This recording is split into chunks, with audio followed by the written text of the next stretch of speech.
네, 자 오늘 월요일입니다. 자 그리고 시장의 관심사는 아마 FOMC로 몰리고 있지 않나, 자 이렇게 생각이 들고 있는데요. 연준의 어떤 금리 인하에 대해서 강경하게 나가는 모습, 물론 그 이면에는 또 트럼프 행정부의 금리 인하 압박도 분명히 있을 것 같습니다. 자, 이런 금리 인하 시기에 맞춰서 좀 시장을 우리가 어떻게 좀 바라봐야 되는지, 저 앞으로 우리가 또 섹터별로 또는 채권 시장도 어떻게 바라봐야 되는지 저희가 하나씩 좀 짚어나가도록 하겠습니다. 자, 오늘 디멘전 투자자문 송재경 투자부문 대표님 모시고 이러한 이야기 자세하게 나눠보도록 하겠습니다.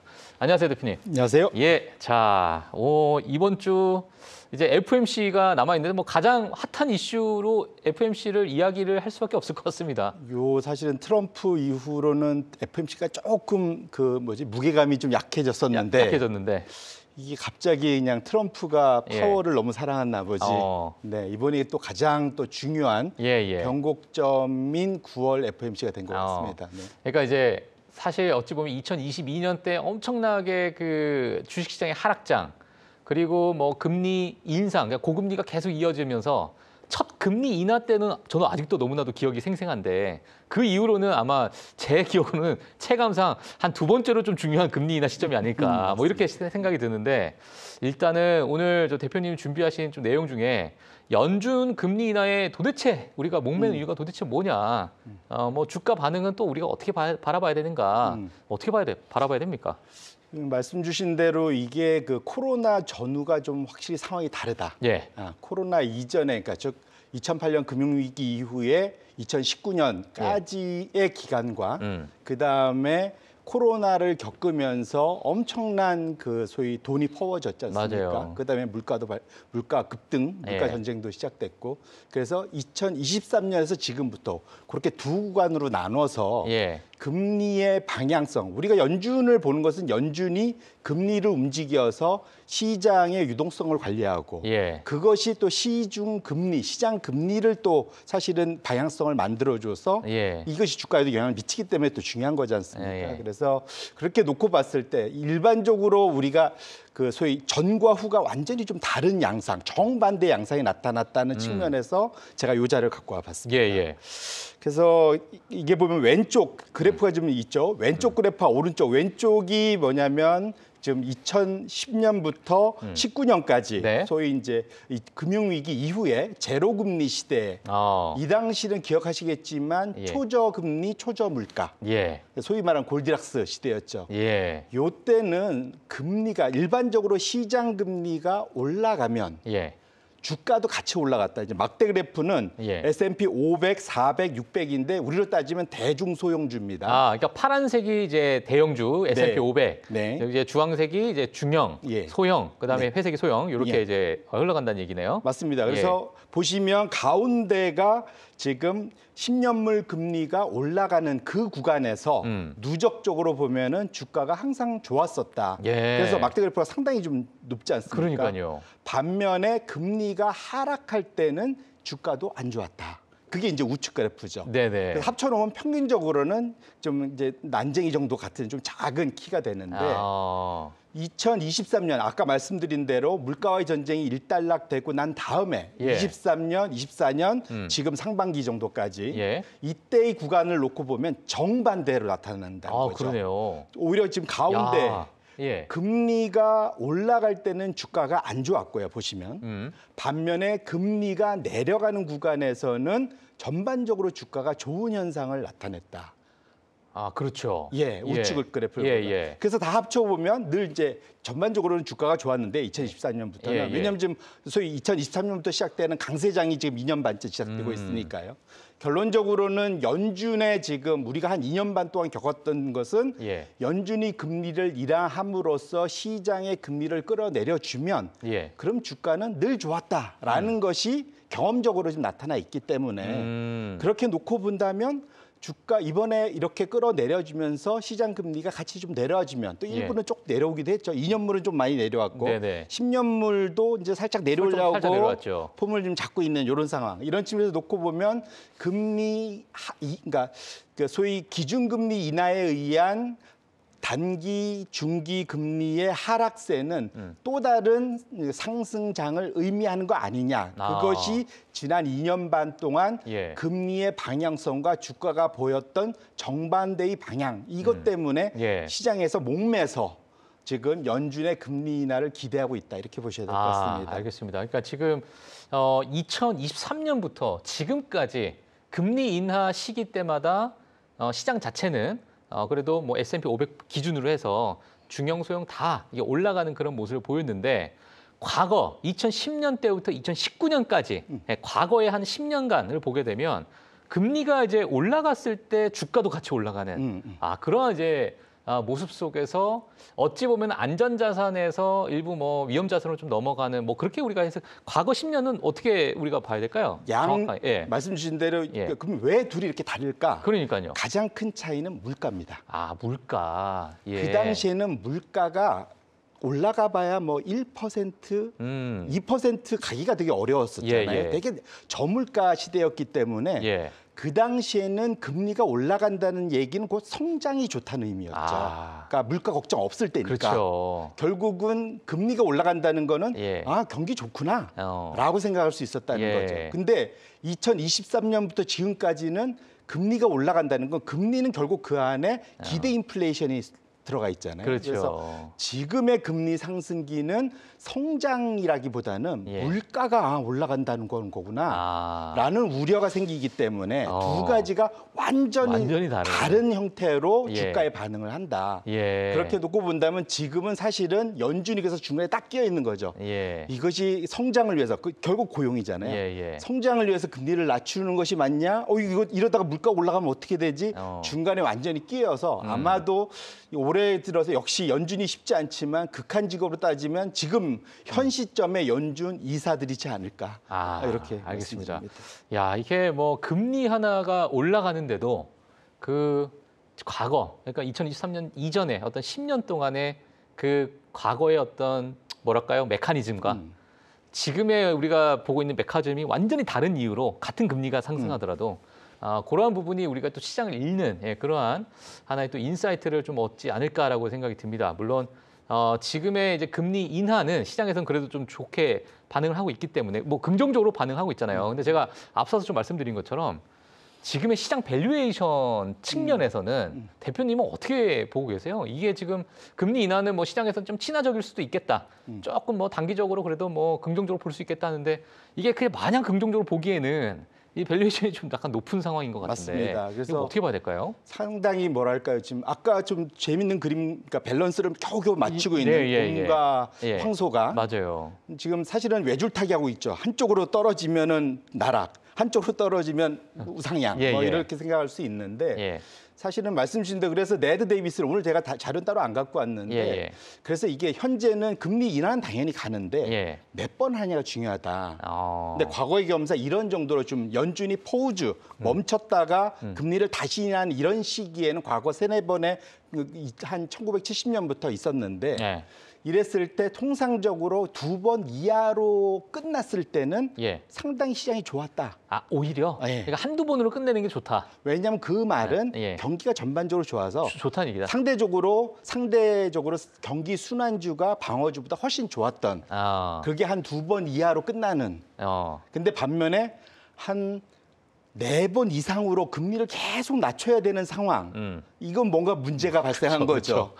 지금 시장은 아까도 말씀드렸지만 올해 3번, 내년 3번에서 6번을 기대하는데 과거에 그런 식으로 공격적으로 금리를 인하해야 됐을 때에는 경기 방어주가 순환주보다 훨씬 좋았습니다. 근데 경기 방어주라는 게 필수비제, 유틸리티, 건강관리인데 이들이 나머지보다 좋다는 얘기는 시장이 없다는 얘기인 거죠. 그러니까 사실은 그래서 현재 시장에서 지금 투자자들은 금리만 낮추면 최근 2년 반 동안 금리만 낮추면 주가가 폭등을 했었기 때문에 엄청 기대를 하는데 지금처럼 간당간당할 때는 사실은 적당히 지금 차지도 덥지도 않는 그 정도 수준으로 가는 것이 최고의 시나리오네요. 제일 좋다라고 보셔야 될 것 같습니다. 그러니까 뭐 정말 뭐 1회, 2회 정도 그냥 완만하게 내려가는 것이 시장에는 오히려 더 좋아하는 뭐 그런 상황인데 모르겠네요. 뭐 트럼프 대통령은 300bp 인하해야 된다. 뭐 이런 얘기를 하고 있는데 과연 뭐 그게 실현 가능할 것인가?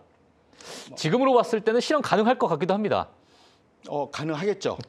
가능하죠. 트럼프가 원하면 할 수 있죠. 그렇죠, 그렇죠. 할 수 있죠. 왜냐하면 사실은 그러니까 연준이 본격적으로 자기 독립을 외쳤던 게 1950년대, 60년대 이후인데 그 이전에는 대통령이 원하는 대로 다 갔거든요. 원래 연준이 그 재무부 밑에 있었기 때문에 그때 당시에 사실은 그때는 원하는 대로 다 갔었습니다. 그리고 70년대도 그랬고요. 아서번스라는 대표적인 오명을 갖고 있는 분, 그런 분들도 있었기 때문에 지금 약간 그쪽으로 가는 분위기가 있어서. 근데 만에 하나 정말 트럼프가 원하는 대로 1% 수준까지 내려간다면, 1차적으로는 금리는 내려올 수 있겠죠. 근데 거꾸로 그렇다면 미국 달러가 어마어마하게 요동을 치면서 약세로 갈 가능성. 오히려. 달러 폭락 가능성이 있습니다. 왜냐하면 그걸 우리가 멀리 안 보고 터키 이런 데서 많이 봤잖아요. 그렇죠. 사실은 물가가 높음에도 불구하고 금리를 강제로 낮추면 어딘가로 삐져나와야 되는데 그게 결국은 환율로 삐져나옵니다. 그래서 상당히 그것에 대해서는 우리가 원하는 거를 얻었을 때 그게 정말 나한테 좋은 건지는 늘 생각을 해봐야 되는 상황이다. 된다. 이렇게 말씀드립니다. 알겠습니다. 1회, 2회에 금리 인하를 하게 되면서 시장의 어떤 반응을 보면서 또 정책적으로 방향을 좀 바꿀 수도 있는 그런 상황이 아닐까 이렇게 생각이 들고요. 자, 그리고 연준의 어떤 스태그플레이션 딜레마라는 이 제목을 좀 적어주셨어요. 그러니까 지금 금과 실질 금리의 괴리 현상이 좀 일어나고 있고 어찌 보면 안전자산이라고 느껴지는 어찌 보면 우리가 소위 얘기하면은 정말 무위험 자산, 우리 채권, 국채를 우리가 이야기할 수 있을 것 같고 최근에 금도 계속 사상 최고치 랠리 찍고 있잖아요. 맞습니다. 이러한 상황에서 일부 괴리 현상이 좀 일어나고 있는데 이걸 우리가 시장에서 어떻게 또 해석해야 될까? 많은 투자자분들이 좀 궁금해하실 것 같습니다. 이거 어떻게 해석해야 됩니까? 그래서 아까 또 다른 극한 직업의 한 이유다 보셔야 될 것 같은데 왼쪽 차트 보시면은 원래는 지금 하늘색 바가 뭐냐면 우리가 지난주에서도 봤었던 신규 고용. 신규 고용. 그러니까 비농업 급여 우리가 또 얘기한 저번에 22,000 나왔던 그거 3개월 평균의 움직임입니다. 보시면 계단식으로 급격하게 지금 내려왔죠. 고용이 엄청 둔화되고 있는 걸 보실 수 있고 반면에 근원 물가 붉은색 선인데 그것은 3개월 평균이 지금 바닥 찍고 우상향. 서로 완전히 반대로 가고 있죠. 그러니까 옛날에 필립스 곡선이라고 경제학 원론을 공부하신 분들은 원래 고용하고 이거는 같이 이렇게 가야 되는데 지금 완전히 거꾸로 지금 타고 있어서 보통 이거를 우리가 1970년대 못 봤던 그런 현상을 그때 스태그플레이션의 이름이 생긴 거잖아요. 그런 측면에서 놓고 보면 지금은 그 폭은 작지만 확실한 거는 물가는 올라가는데 고용은 둔화되는 상당히 좀 독특한 상황이 벌어지고 있기 때문에 그런 측면에서 놓고 보면 상당히 스태그플레이셔너리한 그러한 상황이 좀 분명 나타나고 있고요. 이것은 이미 2년 반 전에 어찌 보면 시장에서 대표적으로 이게 반대를 잡는 게 금 가격과 미국 10년물, 미국 국채의 실질금리의 역계열, 이거 역계열입니다. 원래 실질금리가 내려가야 금리가 싸져야 사실은 금 가격 같은 금같이 커머디티 원자재는 올라가거든요. 캐시플로가 없으니까. 근데 일반적으로 그러는데 그것이 2년 반 전부터 서로 완전히 달라졌죠.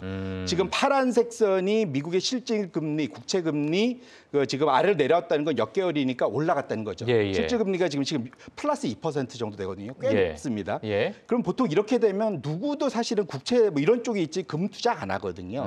여기서 왜냐면 돈 이자가 나오잖아요. 그렇죠. 그러니까 근데 그럼에도 불구하고 금으로 간다? 신기한 일이죠. 이것이 의미하는 바는 뭐냐면 지금 향후 현재의 그 국채의 흐름 자체가 지금 방향성 자체가 이거 내가 이렇게 가다가 보면 장기적으로 보면 이거 물가가 엄청나게 튀는 거 아니야? 그리고 부채에 대한 우려도 분명히 시장에서 다 있는 거죠. 다 있는 거죠. 그러다음에 이거 혹시 이게 이런 거죠. 과거에 앞으로 우리가 많이 들을 말이 금융 억압이라는 얘기를 많이 들을 거예요. 또 파이낸셜 리프레션 이런 얘기도 듣고 그다음에 무슨 소위 재정 무슨 도미넌스 이런 것들 많이 들 겁니다. 재정 우위 이런 얘기를 많이 들을 텐데 무슨 말이냐면 정부가 부채가 너무 많을 때 어떤 식으로 하냐면 일부러 물가를 올리는 거예요. 부채가 많으면 그러니까 모른 척하면서 그럼 실질금리 마이너스가 되니까 거기다 대고 채권 발행하고 이렇게 해도 실제로 내가 갖고 있는 그 부채의 가격은 막 줄어드는 겁니다. 그러니까 부채가 일시적으로 줄어들 수 있는 약간의 뭐랄까요? 뭐 눈속임이란 표현 좀 그런 것 같고. 그러니까 그들은 의도하지 않는다고 얘기하나 실질적으로 결과론적으로는 그렇게 그러니까요. 하면 그러니까 부채 가치를 낮춰버리는. 엄청나게 쌓였던 부채가 줄어들 수 있는 그런 자연스러운 제일 좋은 방법은 인플레이션 유발입니다. 그래서 근데 그런 거를 그리고 나서 관세를 부과했을까? 뭐 모르겠네요. 그것도 두 가지를 같이 할 수도 있는 거죠. 같이 지금 상황에서 같이 할 수 있는 거고. 그래서 사실 약달러를 자꾸 얘기하는 것도 어찌 보면 그런 걸 수도 있습니다. 사실 그래서 기노흡에서 놓고 보면 지금 전 세계적으로 지금 부채가 지금 2차 세계대전 이후에 가장 높은 수준, 그렇죠. GDP 대비 가장 높은 수준이기 때문에 이걸 줄이려면 1950년부터 70년도 그 사이에 있었던 일들을 다시 복귀를 많이 해봐야 되는데 그때 일어났던 일이 금리를 소위 말하는 그때 수익률 곡선 통제라는 게 나오는 거거든요. 그때는 금리를 통제하는 대신에 물가가 일정 수준 높아서 실질 금리가 약하게 마이너스가 나게 그러면 한 10년 지나고 나면 부채 다 어디 갔지 이렇게 되는 거죠. 채권자들 소위 뼈가 삭습니다. 그러면. 채권 투자자들은 그런 측면에서 놓고 보면 잘 봐야 된다. 왜 금값이 이 상황에서 계속 올라가는지 우리 투자자분들은 매의 눈으로 좀 보실 필요가 있겠다 이렇게 말씀드립니다. 그러니까 지금 알겠습니다. 하여튼 뭐 금에 대해서 사실 뭐 금에 대해서도 많은 이제 자료가 나오는 걸 저도 이제 최근 들어가지고 좀 보게 되면은 중국에서도 2010년 때부터 지난 10년 동안 계속 금을 사오는 그런 모습 속에 있었고 그다음에 각국의 중앙은행들이 또 금을 계속 매입을 해오는 그런 과거의 어떤 흐름이 좀 있다 보니까 이게 지금 결국에는 중앙은행에서 계속 금을 뭐 모아가고 있다. 뭐 어떻게 봐야 되나요? 말씀 주신 대로 아마 이번 여름 8월인가 6월인가부터 원래는 1980년도 이후에는 그 소위 금 대신에 그 미국 국채로 그 중앙은행의 외환보유고에서 가장 많이 금 대신에 다 미국 국채를 들고 있었거든요. 그걸 지속적으로 줄여오고 그걸로 대신에 반대로 금을 사들여서 최근 들어서 그 비중이 역전이 됐습니다. 드디어. 근데 물론 여전히 사실은 아직도 미국하고 지금은 친한지 모르겠는데 우호적인 국가들 유럽이나 뭐 이런 데들 뭐 우리나라, 일본 뭐 안 친한 것 같은데요. 이제는 좀 안 친한 느낌 드는데 어쨌건 그래도 미국 국채를 꽉꽉 들고 있는데 반면에 이제 미국 하고 덜 친한, 안 친한 중국, 러시아, 그다음에 뭐 아프리카 일부 국가들 뭐 이런 데들은 국채를 팔고 아예 그나마 있던 것도 특히 중국 팔고 그걸 대신 금으로 대체하는 그런 일들을 벌이고 있기 때문에 그거는 이제 수급상에서 이제 금이 강해지고 국채가 약해지는 그래서 금리가 올라가야 되는 그런 현상 중에 한 일환일 수도 있는데 또 긴 호흡으로 놓고 보면 이것 다 이게 이제 미국의 현재 그 말씀 주셨던 재정적인 불안, 부채가 너무 많고 이런 것들이 다 맞물리면서 과연 이제 소위 이제 미국의 달러와 소위 달러 패권이 유지될 수 있겠어? 라는 것에 대한 걱정. 아직까지 뭐 당장 무너지지 않겠지만 거기에 대한 우려는 지속적으로 지금 커지고 있는 상황인 것만은 맞다. 그러면은 제가 요거 추가로 하나만 더 질문 드리도록 하겠습니다. 그러면 지금의 이런 금의 추세, 그러니까 결국에는 그 나라의 부채가 많아지고 시장의 참여자들은 이런 부채를 어떻게 이 나라가 감당해올까? 국채를 발행하겠구나. 시장에 만약에 국채가 너무 많은 발행량이 많아지게 되면 국채 가격은 또 떨어지잖아요. 예를 들면. 자, 그러면은 이게 우리가 뭐 중장기적인 관점을 보게 되면 이 금의 수요는 지속적으로 강세를 줄 수밖에 없겠구나라고 보는 게 맞을까요? 아니면은 이 금리 인하 시기에 어찌 보면 지금 우리가 4%대 이러한 국채를 언제 우리가 또 담을 수 있겠나. 이걸 우리가 기회로 삼아야 되지 않을까? 이런 어떤 채권의 수요가 또 높아지는 시기일까요? 이게 정말 저는 좀 궁금하거든요. 지금 이제 정확히 말씀 주신 대로 그게 지금 싸움이 일어나고 있는 상황이고 지금 2년물과 10년물은 그래도 중앙은행이 그래도 관리가 조금은 되는 또 심지어는 우리가 QE라는 새로운 그 무기 발명품을 만들어냈잖아요. 미국 연준과 사실은 더 그전에 일본 은행에서 만들어내서 그걸 지금 전 세계가 쓰고 있지 않습니까? 그러다 보니까 그냥 시장에 나와 그럼 우리가 사주지 뭐. 이거였잖아요. 지금도 그걸 기대하고 있습니다. 근데 여기에 반기를 들고 있다는 게 그 다음 장표입니다.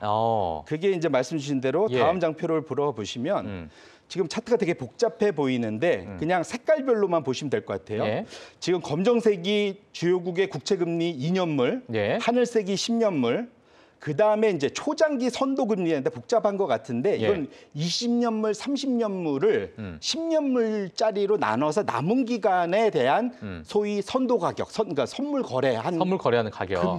금리라고 보시면 돼요. 그래서 노란색은 10년 이후에 추가 10년, 그러니까 20년짜리의 후반 10년분. 그다음에 붉은색은 10년 이후에 추가 20년에 대한 그러한 선물 금리. 그러니까 뭐 장기 금리 어떤 방향성을 조금 우리가 이야기할 수 있는 그렇게 봐야 되는 거죠. 그러니까 이렇게 오래 들고 있어야 되면 너희가 나한테 금리를 훨씬 더 높게 줘야 된다라고 얘기하고 있는 거죠. 그래서 지금 미국, 독일, 뭐 일본, 사실은 독일은 지금 상대적으로 부채 비율이 낮음에도 불구하고 앞으로 부채를 많이 찍는다고 하니 그래서 뭐 영국, 이탈리아, 프랑스 지금 난리난 프랑스, 영국 뭐 이런 데 보시면 지금 완전히 서로 다 벌어지고 있죠. 그러네요. 위아래로 쫙 벌어지고 있죠. 결론적으로는 지금 일시적으로 중앙은행을 동원하진 않았지만 그 기대감만으로도 사실은 중앙은행을 이미 우리가 지난 15년 동안 한번 봤잖아요. 중앙은행 동원해서 사들이면 그러면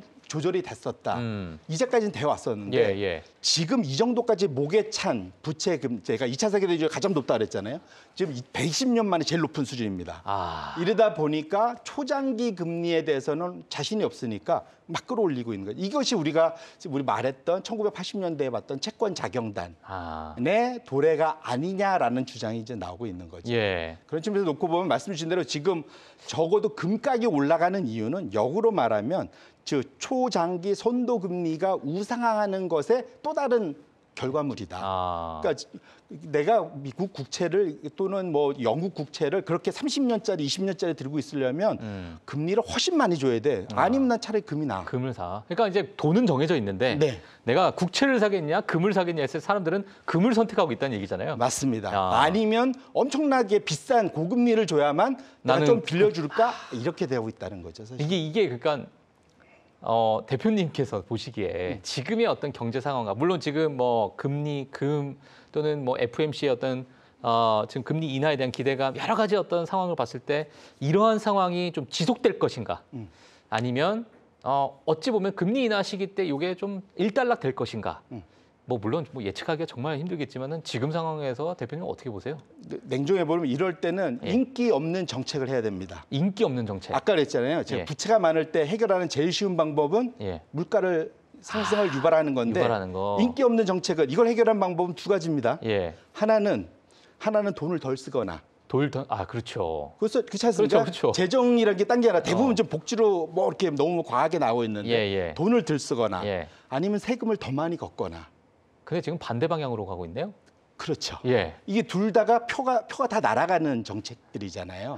엄청 인기 없는 정책들입니다. 내년 중간 선거.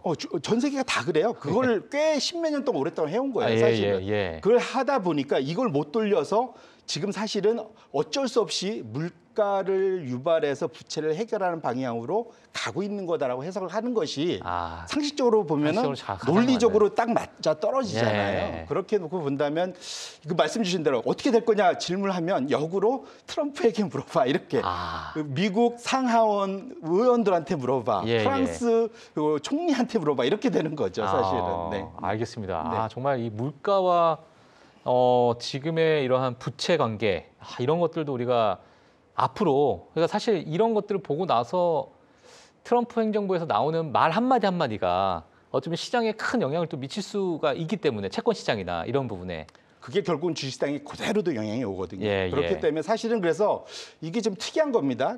최대 위험 자산인 주식이 올라가면서 금이 같이 올라간다. 이거 상당히 좀 서로 이례적인 거잖아요. 이게 서로 이게 무슨 뜨거운 아이스 아메리카노 뭐 이런 느낌이거든요. 이게 상당히 이게 말이 안 되는 일이 일어나고 있기 때문에 이건 뭔가 둘 중에 하나가 뭔가 이게 뭔가 고장이 난 겁니다. 그 경기 뭔가 문제가. 그렇기 때문에 우리가 이제 그냥 아까 2년 반 동안 기계적으로 그냥 무슨 우리 모르면 외워 이러잖아요. 금리 인하하고 그래서 금리 떨어지면 무조건 죽고 올라가. 그거 2년 반 동안 우리가 몸소 체험했는데 최근에 이런 흐름을 봤을 때는 금가격 올라가는 걸 봤을 때는 우리가 마냥 무조건 좋아하는 거는 위험할 수도 있다. 그런 측면에선 정말로 우리 투자하시는 분들이 위험 관리를 항상 한 켠에는 그냥 무조건 우리는 고가 아니라 예. 한켠에는 언제든 브레이크를 밟을 수 있는 준비를 해야 된다. 하면서 이걸 보실 필요가 있겠다. 예, 알겠습니다.